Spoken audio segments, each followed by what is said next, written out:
Daniel Rivera had been working at the Montgomery mansion for 3 years, and in all that time, he felt like a ghost.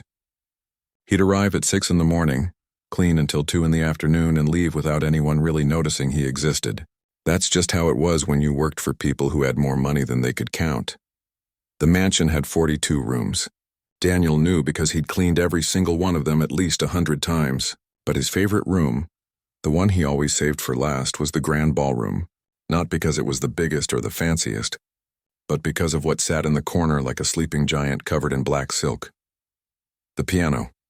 It was a Steinway grand, the kind of instrument most people only saw in concert halls or movies. Daniel wasn't supposed to touch the keys. His job was simple: dust the surface, polish the wood, make sure not a single fingerprint remained. That's it, nothing more. But every single day when he ran his cleaning cloth across those keys, something inside him ached. It was like standing outside a restaurant when you're hungry, pressing your face against the window and knowing you'll never get to taste what's inside. Daniel's grandmother had owned a piano once. Nothing fancy, just an old upright that she'd bought from a church sale for $50. She'd taught him to play when he was 6 years old, sitting beside him on that creaky bench, her weathered hands guiding his small fingers across the yellowed keys.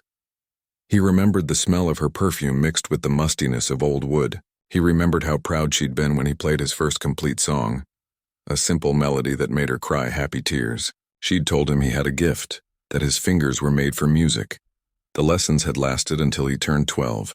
That's when his grandmother got sick, when the medical bills started piling up, when every dollar had to go toward keeping her alive instead of keeping him in music classes. She'd held on for 2 more years, and by the time she passed, Daniel was 14 and hadn't touched a piano in so long that he thought maybe he'd forgotten everything she taught him. But he hadn't forgotten. Not really. Late at night, lying in his small apartment, he'd press his fingers against an imaginary keyboard playing silent songs that only he could hear. He'd watch videos on his phone, professional pianists performing pieces that seemed impossible, and he'd memorize every movement, every expression, every note. He taught himself that way. No teacher, no lessons, just him and the free videos he could find online at the library. He'd practice on paper keyboards he drew himself, his fingers moving through the air, building muscle memory for an instrument he couldn't afford to own. Now, here he was spending 5 days a week with one of the finest pianos in the city, and all he could do was dust it. It was a Tuesday afternoon, the kind of quiet day when the Montgomery family had no events planned, and the house felt almost peaceful. Daniel had finished cleaning the dining room, the study, and 3 of the upstairs bedrooms. The ballroom was his last stop. He pushed his cleaning cart through the tall doorway, its wheels squeaking slightly on the marble floor. Sunlight streamed through the massive windows, making the chandelier sparkle like it was made of diamonds. Maybe it was. In this house, you never knew. The piano waited in its usual spot, patient and silent. Daniel approached it slowly, pulling out his microfiber cloth and the special polish that cost more per bottle than he made in a day. He started with the music stand, then worked his way down to the keyboard cover, his movements careful and practiced. Then, like he did every day, he lifted the cover to clean the keys themselves. They gleamed white and black, perfect and untouched. The Montgomery family had owned this piano for 8 years, and as far as Daniel knew, no one had played it once. It was decoration. A very expensive decoration. His hand moved across the keys with his cloth, and maybe he pressed down a little harder than usual. Maybe he was more tired than normal, or maybe after 3 years of restraint, something inside him just broke. The key made a sound. Middle C. Pure and clear and achingly beautiful in the empty room. Daniel froze. His heart hammered in his chest. He looked around quickly, making sure no one had heard. The house remained silent except for the faint ticking of the grandfather clock in the hallway. He knew he should stop. He knew he should finish his work and leave like he always did. But his fingers found another key, then another. A simple progression, something his grandmother had taught him 20 years ago. The notes floated up to the high ceiling, filling the space with sound that had been trapped inside him for so long. Before he fully realized what he was doing, both hands were on the keyboard. The cloth lay forgotten on the piano bench. His fingers moved across the keys like they'd been waiting their whole lives for this moment, playing a melody that came from somewhere deep in his chest, a place where he kept all the things he never said out loud. It wasn't a song anyone would recognize. It was jazz mixed with blues, mixed with something that belonged to late nights and empty streets and dreams that seemed too big to hold. His eyes closed and he stopped thinking about where he was or what he was risking. He just played. What Daniel didn't know was that someone was listening. Victoria Montgomery had come home early from her charity luncheon with a headache that made her want to scream. These events were always the same women talking about the same causes while competing over who had the newest handbag or the most recent plastic surgery. She'd smiled until her face hurt and made small talk until she thought she might lose her mind. All she wanted was quiet. Her father was at his office downtown. Her mother was at the country club. The house should have been empty except for the staff, who knew to stay invisible. She'd been heading toward her room when she heard it. Music. Coming from the ballroom. Victoria stopped in the hallway, confused.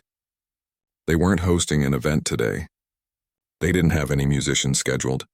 But someone was playing their piano, and whoever it was played like they were pouring their entire soul through their fingertips. She walked slowly toward the ballroom, her heels silent on the carpet runner. The music grew louder, more intense. It wasn't classical music, not exactly. It was something raw and real, the kind of music that made you feel things you'd been trying not to feel. Victoria reached the doorway and looked inside. For a moment, her brain couldn't process what she was seeing. The young man at the piano wore a cleaning company uniform. His cart sat nearby, supplies scattered around it. His eyes were closed and his whole body moved with the music, like he and the piano were one thing instead of two. She recognized him, vaguely. She'd seen him around the house for years, but she'd never really looked at him. Never knew his name. Never thought about who he was beyond someone who worked for her family. Now she couldn't look away. She stood in the doorway, completely still, and let the music wash over her.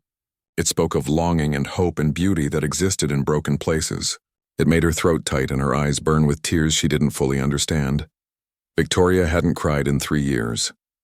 Not since she'd given up her own dreams of studying music in Paris, when her father had insisted she needed to focus on the family business and her social responsibilities.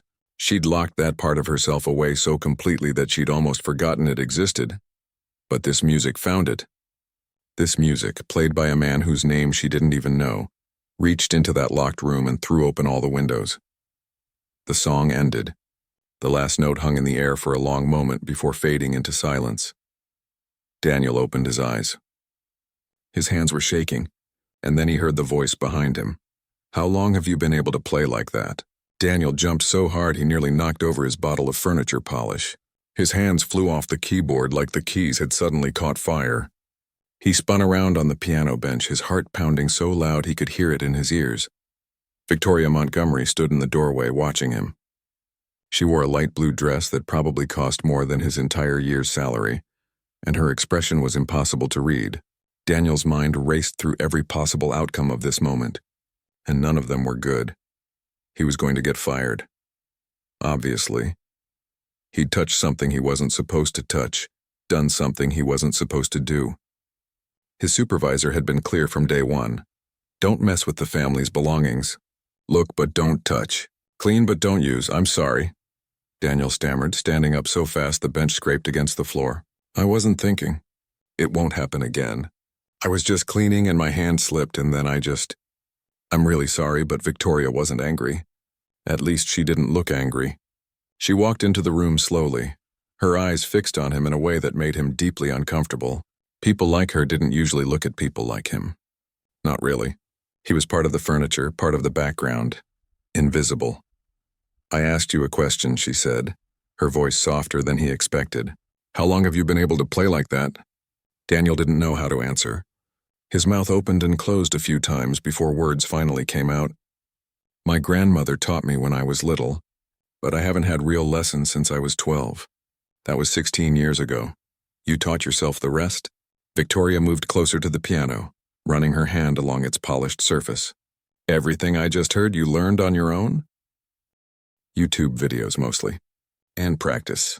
I mean, not on a real piano. I haven't had access to one since my grandmother died. Daniel knew he was rambling, but he couldn't stop himself. I draw keyboards on paper sometimes, to practice finger positions. I know it sounds weird. Victoria stared at him for a long moment. Something flickered across her face, an emotion he couldn't quite name. Then she did something that shocked him completely. She sat down on the piano bench and gestured for him to sit beside her. "Play something else," she said. "Miss Montgomery, I really shouldn't. I could get in trouble. I could lose my job." "You won't lose your job." "Not for this, please, play something else." Daniel hesitated. Every instinct told him this was a bad idea. But there was something in her voice, almost like she was asking for help instead of giving an order. Slowly, carefully, he sat down on the other end of the bench, keeping as much distance between them as the seat allowed. His hands found the keys again. This time he played something gentler, a melody his grandmother used to hum while she cooked dinner. He'd never known the name of it, but it always made him think of home and safety and being loved. When he finished, Victoria was quiet for so long that Daniel started to worry again. Then she spoke, and her voice sounded different. Smaller somehow. "I used to play too. Did you know that?" Daniel shook his head. He didn't know anything about her beyond what he'd overheard from other staff members. She was 26, graduated from some fancy university, spent most of her time at charity events and social functions. "That was it. I was good. Not as good as you, but good enough that my instructor thought I could study at the Paris Conservatory. I wanted to go more than I'd ever wanted anything." She laughed, but it wasn't a happy sound. "My father said no. Music was a nice hobby, but it wasn't serious. It wasn't practical. I needed to focus on business, on learning to manage the family's investments and foundations, so I gave it up." "That must have been hard," Daniel said quietly. "I told myself it wasn't. I told myself he was right, that I was being childish and unrealistic, but listening to you just now," she trailed off, blinking rapidly, "it reminded me of what I gave up, what I let them take from me." They sat in silence for a moment. Daniel had no idea what to say. This was the longest conversation he'd ever had with anyone from the Montgomery family, and it felt surreal, like he'd stepped into someone else's life. Then Victoria turned to face him directly, and he saw something new in her eyes. Determination. "My father is hosting a gala 3 weeks from now. It's his annual fundraiser for the Children's Hospital. 400 guests, all the most important people in the city. He always hires a pianist for entertainment, usually someone from the symphony orchestra." "That's nice," Daniel said, not understanding where this was going. "I want you to play at it." For a second, Daniel thought he'd misheard her. "What? I want you to perform at the gala. A real performance, not background music. Something people will actually listen to." "Miss Montgomery, I can't. I'm not a professional musician. I'm a cleaner. Your father's guests, they'd never accept someone like me performing at their event." "Then we won't tell them who you are." Victoria's voice took on an edge of excitement, like she was working out a puzzle in real time. "Not until after you play. We'll announce you simply as D. Rivera, pianist. No other details. You'll wear a tuxedo, look the part, and then you'll play, and they'll have to listen because they won't know any better." Daniel's head was spinning. "This is crazy. What happens when they find out? When your father finds out?" "Let me worry about that." She stood up, pacing now, her mind clearly racing. "But you'll need preparation. Real training. You're incredibly talented. But raw talent alone won't be enough for a room full of people who think they know everything about classical music. I can't afford lessons. I can barely afford rent." Victoria waved her hand dismissively. "I'll arrange everything. My old instructor, Professor Volkov, owes me a favor. He's Russian, terrifying, and absolutely brilliant. He'll work with you." "Why are you doing this?" Daniel asked. The question burst out of him before he could stop it. "You don't even know me. Why would you risk upsetting your father for someone you don't know?" Victoria stopped pacing and looked at him. Really looked at him, meeting his eyes in a way that made him forget for a moment about the massive gap between their worlds. "Because I heard you play and I felt something I haven't felt in 3 years. Because talent like yours deserves to be heard, not hidden away while you dust furniture. And maybe," she paused, her voice dropping, "maybe because I need to do something real for once. Something that matters. Something that isn't just another charity luncheon where we all pretend to care while we show off our jewelry." Daniel wanted to say no. He should say no. This was insane, risky, and would probably end in disaster. But when he opened his mouth, different words came out. "Okay. I'll do it." Victoria smiled, and it transformed her entire face. It was genuine. Not the polite society smile he'd seen her wear at events. Good, we start tomorrow. 5 in the morning. Before anyone else is awake. Can you do that?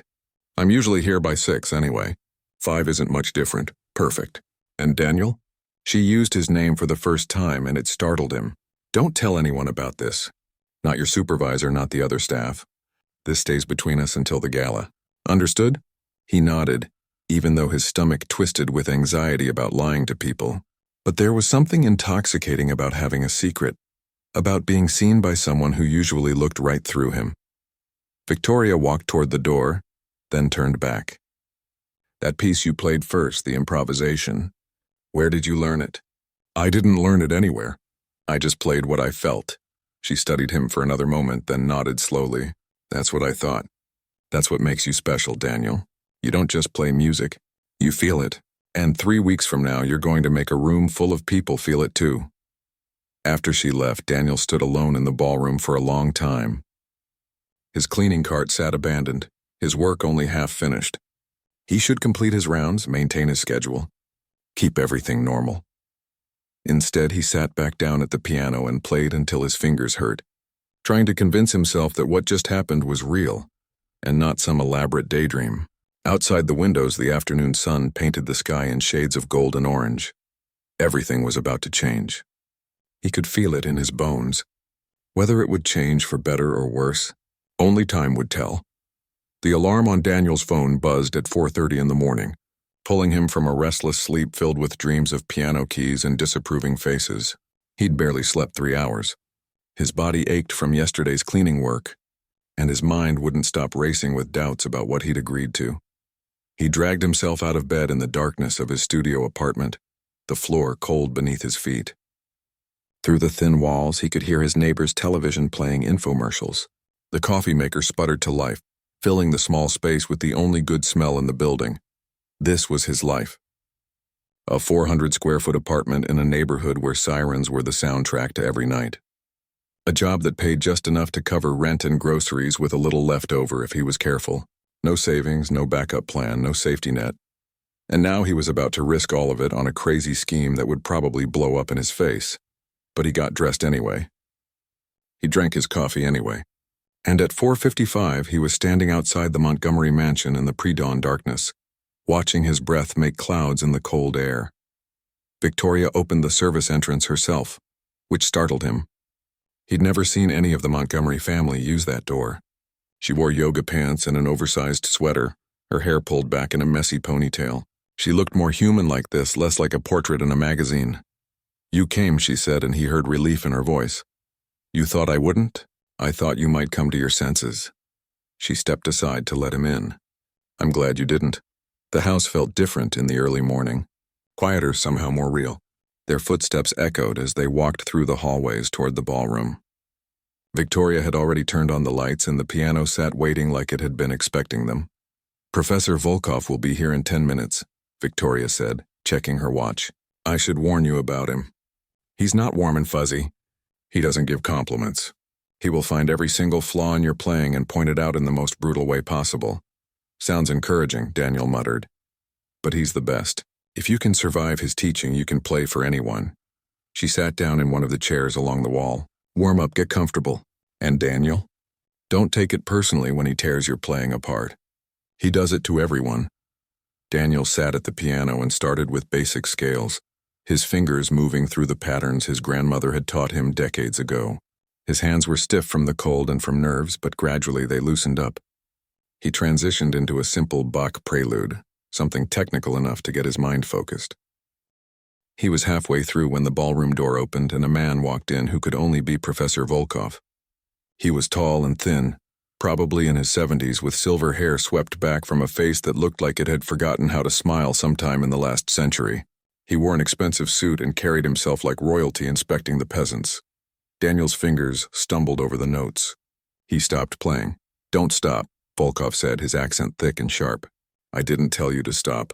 Daniel started again, his heart hammering. He made it through the rest of the piece, though he knew it wasn't his best work. When he finished, silence filled the room. Volkov walked slowly toward the piano, his footsteps deliberate. He stood beside Daniel, looking down at him with eyes that seemed to see everything wrong, everything lacking. Your posture is terrible. Your left hand is lazy. You rush the tempo when you're nervous, which is apparently always. He paused, letting the criticism sink in. But you have something. Raw, unrefined, completely undisciplined, but something nonetheless. Is that good? Daniel asked. It means you're not hopeless, merely severely undertrained. Volkov turned to Victoria. 3 weeks, you said? 3 weeks, she confirmed. Impossible. I need 6 months minimum to fix the damage of 16 years without proper instruction. We don't have 6 months. We have 3 weeks. Volkov made a sound that might have been a laugh or might have been disgust. Then we will do what we can with what we have. But I make no promises. He looked back at Daniel. Play something else. Something you wrote yourself. Daniel's mind went blank. Put on the spot like this. With those sharp eyes watching him, he couldn't think of a single melody. His hands hovered over the keys, frozen. I don't have all morning, Volkov said impatiently. Something inside Daniel snapped. Maybe it was the lack of sleep or the stress or the way this man looked at him like he was a disappointing piece of furniture. Whatever it was, it made him angry, and anger was better than fear. He started playing. Not the gentle, careful music he'd been practicing. Something harder, faster, with an edge to it. All the frustration of working jobs that didn't matter, of being invisible, of having talent trapped inside him with nowhere to go. The music poured out rough and imperfect and completely honest. When he finished, his chest was heaving. He'd probably just ruined everything.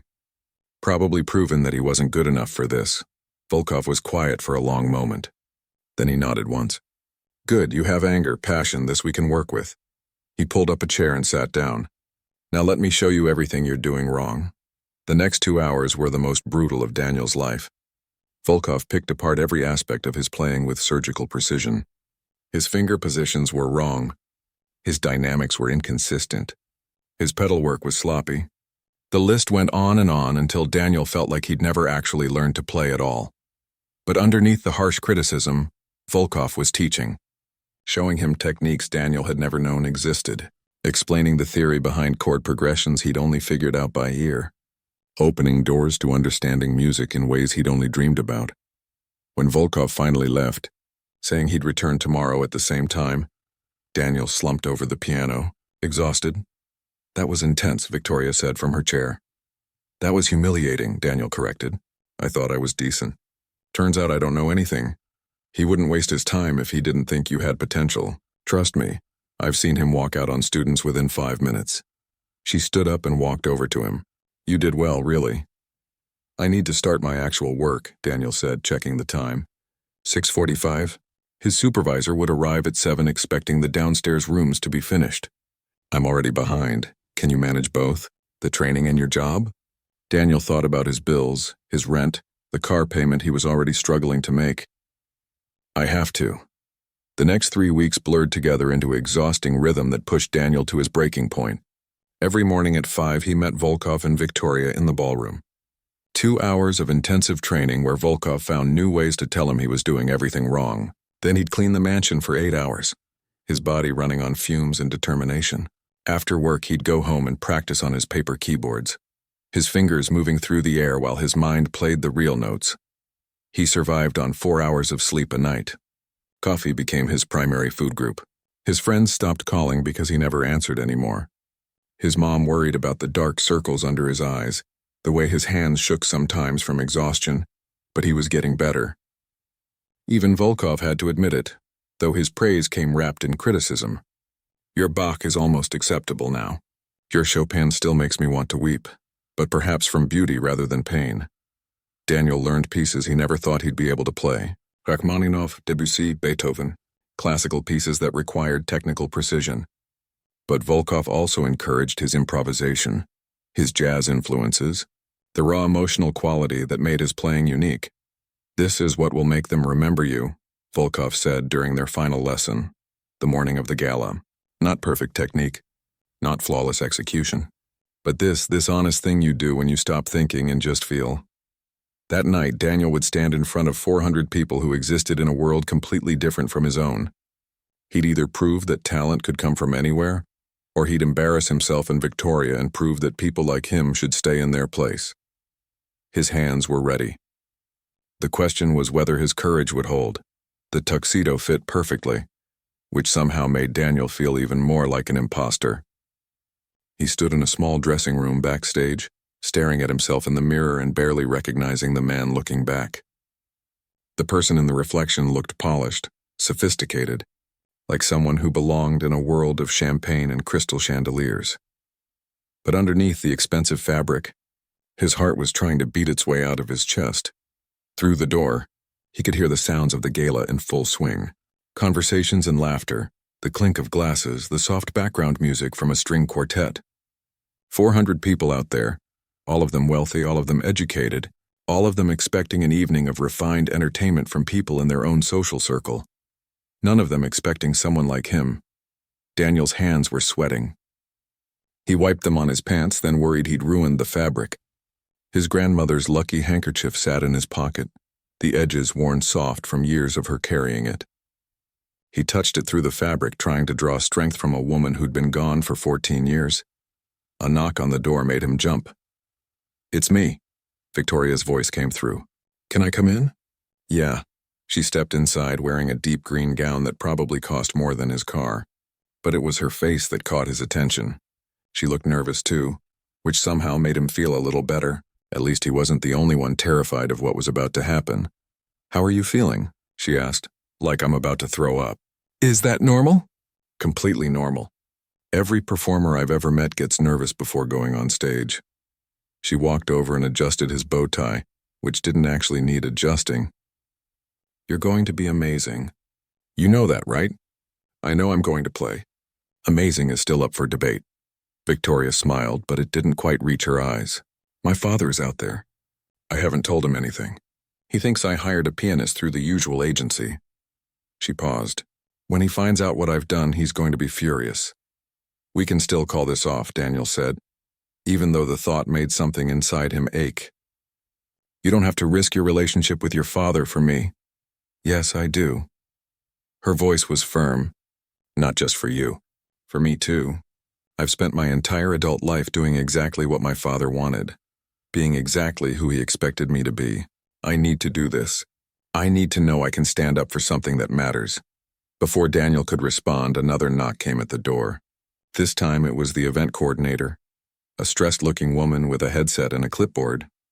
"Mr. Rivera, you're on in 5 minutes. We'll announce you as D. Rivera, pianist, just like Miss Montgomery requested. The piano is ready on stage. Do you need anything?" "Just a minute alone," Daniel said. Both women left, and suddenly the room felt too quiet. Daniel sat down on the small couch, closed his eyes, and let himself remember everything that had led to this moment. His grandmother's hands guiding his fingers across yellowed piano keys. The years of silent practice on imaginary keyboards. The afternoon when Victoria had heard him play and seen something in him that he'd stopped seeing in himself. 3 weeks of Professor Volkov's brutal honesty and unexpected faith. Victoria's determination to let him have this chance. All of it had built to this single moment. He stood up, straightened his jacket one more time, and walked toward the door. His legs felt shaky, but they carried him forward anyway. The backstage area was dim, a sharp contrast to the bright lights of the ballroom beyond. Daniel could see through a gap in the curtain. The room was enormous, filled with round tables covered in white cloth and elaborate flower arrangements. Everyone looked like they'd stepped out of a movie. Jewels sparkled under the chandelier light. Conversations flowed easily, punctuated by polite laughter. And there, at a table near the front, sat Victoria's father, Richard Montgomery. Daniel recognized him from photos around the house. He was a big man, not fat but solid, with iron gray hair and the kind of presence that suggested he was used to being the most important person in any room. He was laughing at something someone said, completely unaware that his evening was about to go very differently than planned. Daniel spotted his own supervisor, Tom, managing a crew of servers near the kitchen entrance. Tom looked stressed, barking quiet orders to the younger staff members. He had no idea Daniel was anywhere near this event, let alone about to perform at it. The event coordinator touched his arm. "You're on. Walk to the piano when I announce you. Take your time getting settled. Then play whenever you're ready." Daniel nodded, not trusting his voice. She walked out onto the stage area and the string quartet finished their piece. She tapped the microphone gently, and the conversations in the room gradually quieted. Ladies and gentlemen, we're so pleased to present this evening's featured musical performance. Please welcome to the stage pianist D. Rivera. Applause rippled through the room, polite and automatic.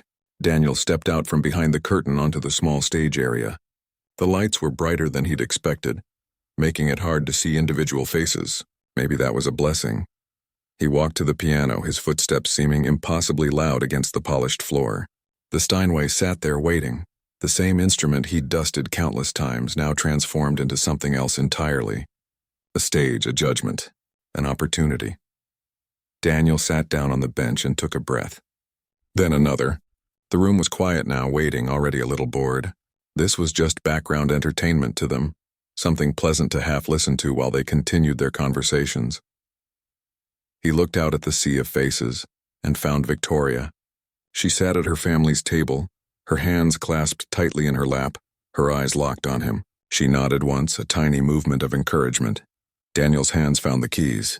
His fingers settled into position, and in that moment before the first note, something inside him shifted. The fear didn't disappear, but it transformed into something else. Energy, purpose, the knowledge that regardless of what happened next, he'd earned this moment. He began with Rachmaninoff's Prelude in C-sharp minor. Not an easy piece, not safe, but something that would demand attention. His fingers moved across the keys with the precision Volkov had drilled into him, each note crisp and clear. The opening chords rang out, dark and powerful, filling the enormous room. Daniel felt the shift immediately. The conversations didn't just pause, they stopped. Completely.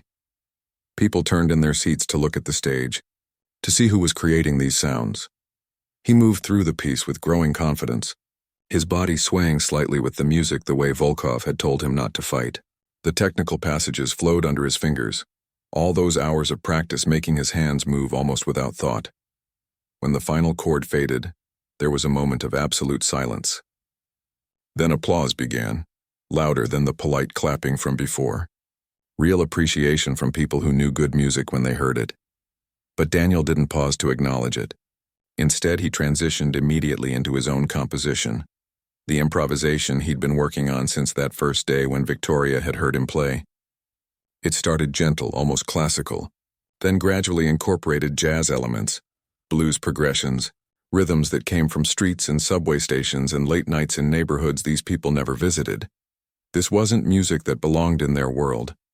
It was music from his world, and he was making them listen to it. The room had gone completely still. Servers stopped moving. Conversations died completely. Every eye in the room was on him now, not because they were being polite, but because they couldn't look away. Daniel's eyes were closed, his whole body engaged in the act of creation. This was what Volkov had meant. This was the honest thing, the real thing, the part of him that couldn't be taught or manufactured. The music built to a climax, his hands flying across the keys and then resolved into something soft and bittersweet, like a question that didn't have an easy answer. The final notes lingered in the air, then slowly faded into silence. For 3 full seconds, nobody moved. Nobody breathed. Then the applause exploded through the room like thunder. Daniel stood up from the piano bench, his legs unsteady beneath him. The applause was overwhelming, washing over him in waves. People were standing now, actually standing for him. He'd seen standing ovations on television, but he'd never imagined what it would feel like to be on the receiving end of one. He gave a small bow, unsure of the proper etiquette. His eyes found Victoria in the crowd. She was clapping so hard her hands must have hurt, tears streaming down her face without any attempt to hide them. But then he saw Richard Montgomery's face, and his stomach dropped. Victoria's father wasn't clapping. He sat rigid in his chair, his expression frozen somewhere between shock and fury. His eyes moved from Daniel to Victoria and back again, and Daniel could practically see him putting the pieces together. The event coordinator rushed onto the stage, her expression confused but professional. Ladies and gentlemen, that was D. Rivera. Let's hear it one more time for our brilliant pianist. More applause. Daniel walked off the stage on shaky legs, his heart still pounding. The moment he stepped backstage, reality came crashing down. What had just happened? What came next? He'd played, they'd applauded, but now what? He didn't have long to wonder. Within seconds, Victoria burst through the backstage door, followed closely by her father, whose face had turned an alarming shade of red. What the hell was that? Richard Montgomery's voice was low but furious. Victoria, what have you done? I gave someone with real talent a real chance, Victoria said, her chin raised defiantly. Something you would never have done. That's our employee. That's the man who cleans our floors. Richard pointed at Daniel like he was evidence in a crime. You made me look like a fool in front of 400 people. You made all of us look like fools. Did you even listen to him play? Victoria's voice rose. Did you hear how talented he is? Or are you too busy being embarrassed that someone from a different social class made your guests actually feel something? Daniel wanted to disappear. This was worse than he'd imagined. He'd caused a family fight, damaged Victoria's relationship with her father, all for what? A few minutes of applause. I should have said no, Daniel said quietly. This was a mistake. I'm sorry, Mr. Montgomery. I'll leave now. You're not going anywhere, a new voice said from the doorway. An elderly woman stood there, tiny and elegant in a midnight blue dress. Her white hair was pulled back in a neat bun, and despite her age, her eyes were sharp and bright. Daniel had never seen her before, but Richard Montgomery clearly had. His angry expression shifted to something more complicated. Mrs. Chen, Richard said stiffly, this is a private family matter. Nothing is private when you have a shouting match backstage at a charity gala. Richard. The old woman walked fully into the room, her movements graceful despite her cane. I'm Helen Chen, and I've been looking for you, young man. She pointed the cane at Daniel, who felt his confusion deepen. Me? I've been funding arts education programs for 40 years. I've heard thousands of performers, from concert pianists to street musicians. What you did out there? She gestured toward the stage. That was extraordinary. Not just technically proficient, not just emotionally resonant, but authentic in a way that's becoming increasingly rare. Thank you, Daniel managed, unsure where this was going. Helen Chen turned to Richard Montgomery. Your daughter did something remarkable tonight. She recognized talent where others only saw someone's job title. That takes vision, Richard. Something you could learn from. Richard's jaw tightened. With all due respect, Mrs. Chen, you don't understand what Victoria has done here. The deception that I understand perfectly. She subverted your expectations and forced your guests to judge someone by their ability rather than their background. Scandalous. Helen's tone was dry. Now, if you'll excuse us, I need to speak with Mr. Rivera privately. It wasn't a request. Richard looked like he wanted to argue, but even he didn't challenge Helen Chen. He turned and left, his footsteps heavy with anger. Victoria moved to follow him, but Helen stopped her. Give him time to cool down. He'll come around eventually. Pride is painful to swallow, but it can be done. She focused on Daniel. Now, young man, tell me about your training. Daniel explained everything. His grandmother's lessons, the years without a piano, teaching himself from videos. The 3 weeks of intensive preparation with Professor Volkov. Helen listened without interrupting, nodding occasionally. When he finished, she was quiet for a moment. Then she smiled, and it transformed her entire face. I run a foundation that provides full scholarships for emerging artists, tuition, living expenses, mentorship opportunities. Everything you need to develop your talent properly. The program is at the Belmont Conservatory downtown. We've just opened applications for our inaugural class. Daniel's mind struggled to process her words. You want me to apply? I want you to accept. I'm offering you a spot directly. Full scholarship. You'd start in January, which gives you a few months to prepare and settle your affairs. I don't understand. Why? Because talent like yours shouldn't be wasted dusting pianos, no matter how beautifully you play them. Helen handed him a business card. Think about it. Call my office this week. But don't think too long. Opportunities like this don't wait forever. She left as gracefully as she'd arrived, leaving Daniel standing there with a business card in his hand and his entire world tilted on its axis. Victoria let out a laugh that sounded half like a sob. Did that really just happen? I have no idea, Daniel said honestly. Your father hates me now, doesn't he? He'll get over it. And if he doesn't, that's his problem, not yours. Victoria wiped her eyes, smudging her makeup. You were incredible up there. You know that, right? You made them see you, really see you. Before Daniel could respond, his supervisor Tom burst through the door looking panicked and confused. Daniel, what the hell is going on? People are saying you were the one who just played. Is that true? Daniel took a breath. Yeah, Tom, that was me. But you're supposed to be working tonight. I scheduled you for... Tom stopped, his brain catching up. You can really play like that? Apparently. Tom stared at him for a long moment, then shook his head in disbelief. 20 years I've been doing this job, and I've never seen anything like tonight. People are still talking about it out there. He paused. You're going to take that scholarship, right? Please tell me you're not stupid enough to turn it down. I need to think about it. Think fast. People like us don't get chances like this. Tom clapped him on the shoulder. I should probably fire you for abandoning your post. But somehow I think you won't be needing this job much longer anyway. Over the next hour, Daniel stood backstage while a parade of people came to find him. Classical music enthusiasts who wanted to discuss his technique. Jazz lovers who appreciated his improvisational skills. Even a few recording industry people who pressed business cards into his hand and told him to call. It was overwhelming and surreal, and nothing like anything he'd ever experienced. Professor Volkov appeared eventually, his expression as stern as ever. He studied Daniel for a long moment, then nodded once. Acceptable, he said, which from him was equivalent to a standing ovation. You didn't embarrass me. Or yourself. This is good. He paused at the door. Helen Chen's program is excellent. Take it. Don't be stupid. Everyone seemed to have advice about what Daniel should do, but as the evening wound down and he finally found himself alone, changing out of his tuxedo and back into his regular clothes, he realized the decision was actually simple. He'd spent his whole life being invisible, playing imaginary pianos, dreaming dreams that seemed too big to touch. Tonight, for the first time, he'd allowed himself to be seen, really seen, and it had been terrifying and exhilarating and absolutely worth every moment of doubt. His phone buzzed. A text from his mother. Mrs. Chen's assistant called me. Said you played beautifully. Said you have a scholarship. Baby, is this real? Daniel smiled, tears blurring his vision. He typed back, Yeah, Mom, it's real. 6 months later, Daniel sat in a practice room at the Belmont Conservatory, working through a Chopin nocturne.